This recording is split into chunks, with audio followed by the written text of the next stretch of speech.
Saudara-saudari yang terkasih, kita jumpa lagi dalam Pelita Hati di Honian Channel hari ini, Rabu 27 Agustus 2025, hari biasa dalam Pekan Biasa yang ke-21, bertepatan dengan peringatan wajib Santa Monica. Bersama saya Romo Thomas Suratno SC dari komunitas SC Teluk Betung, Bandar Lampung, mendengar dan merenungkan sabda Tuhan, yakni firman Tuhan yang tersurat dalam bacaan khusus peringatan Lukas bab atau pasal 7 ayat 11 sampai dengan ayat 17.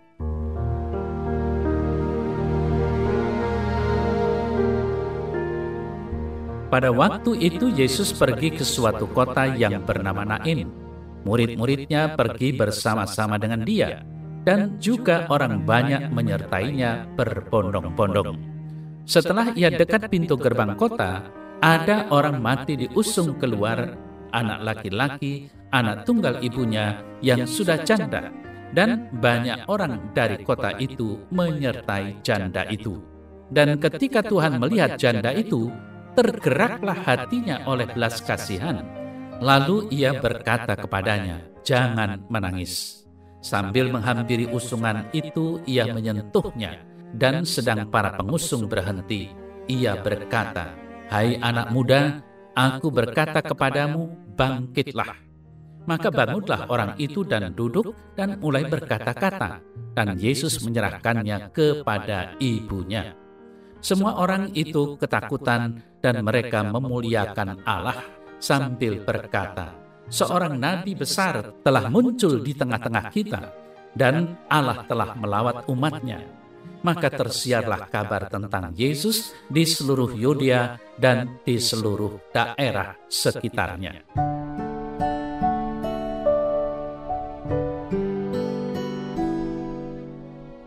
Saudara-saudari yang terkasih, peristiwa Yesus membangkitkan anak laki-laki seorang janda di Nain berawal dari kepekaan Yesus terhadap kesedihan dan kepedihan yang amat mendalam seorang janda yang anak laki-laki tunggalnya meninggal dunia. Kita pasti juga bisa merasakan betapa sedih, pedih, dan susahnya hati sang ibu. Si janda tidak meminta Yesus untuk membangkitkan anaknya, namun hati Yesus tergerak oleh belas kasihan kepada si janda yang sedang menangis.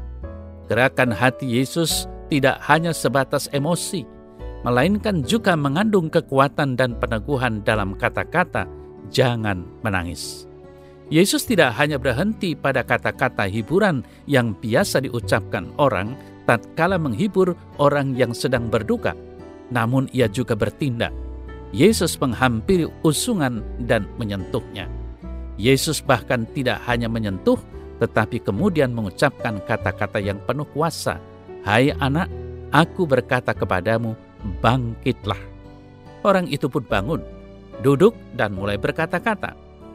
Kata-kata Yesus memang penuh kuasa, membuat si janda yang dirundung kesedihan dan kepedihan mendalam dapat kembali mengalami sukacita besar, serta juga menghidupkan orang yang telah meninggal. Saudara-saudari yang terkasih, kekuatan dan kuasa Yesus membangkitkan anak laki-laki tunggal si janda tidak hanya berdampak pada si janda dan anaknya, tetapi juga pada iman semua orang yang menyaksikan peristiwa itu. Apa yang terjadi pada orang-orang yang menyaksikan peristiwa itu? Mereka ketakutan dan memuliakan Allah, sambil berkata, "Seorang nabi besar telah muncul di tengah-tengah kita, dan Allah telah melawatnya." Peristiwa Yesus membangkitkan orang mati telah membawa setiap orang kepada pengakuan akan Allah yang hadir di tengah-tengah mereka, dan sekaligus menggerakkan mereka untuk memuliakan Allah. Melalui Yesus, semua orang sungguh mengalami kehadiran Allah dan karyanya yang luar biasa. Saudara saya yang terkasih, apakah makna kisah tadi bagi kita?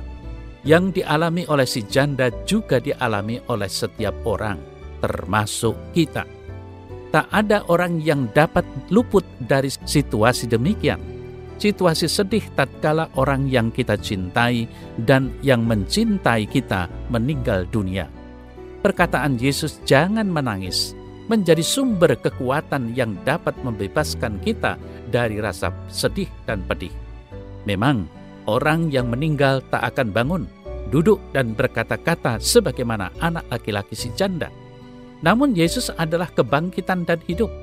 Akulah kebangkitan dan hidup, barang siapa percaya kepadaku, ia akan hidup walaupun ia sudah mati. Yohanes 11 ayat 25.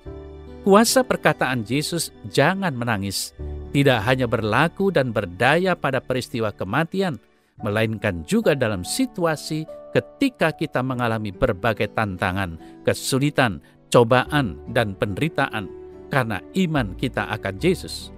Dalam situasi seperti itu, kata-kata Yesus jangan menangis akan menjadi sumber kekuatan karena Yesus tidak hanya sekedar berkata-kata, melainkan ia selalu menghampiri, menyentuh, dan membangkitkan kita dari kesedihan, rasa putus asa, dan keterpurukan yang menimpa kita.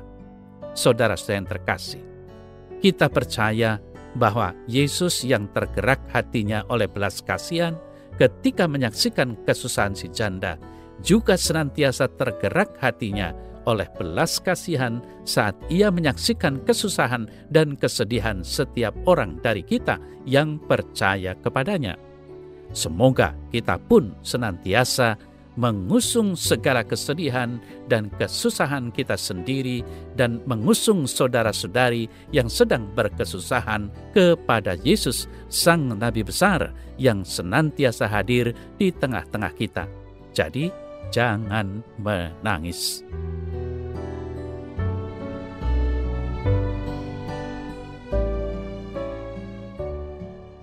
Dalam nama Bapa dan Putra dan Roh Kudus. Amin. Ya Tuhan Allah, aku bersyukur dan berterima kasih atas Yesus Putramu yang telah Kau utus ke dunia untuk datang menyembuhkan, menghidupkan, dan menyelamatkan hidup semua orang yang mendambakannya. Terpujilah Engkau kini dan sepanjang segala masa. Amin. Semoga Allah yang Maha Kuasa memberkati saudara dalam nama Bapa dan Putra dan Roh Kudus. Amin.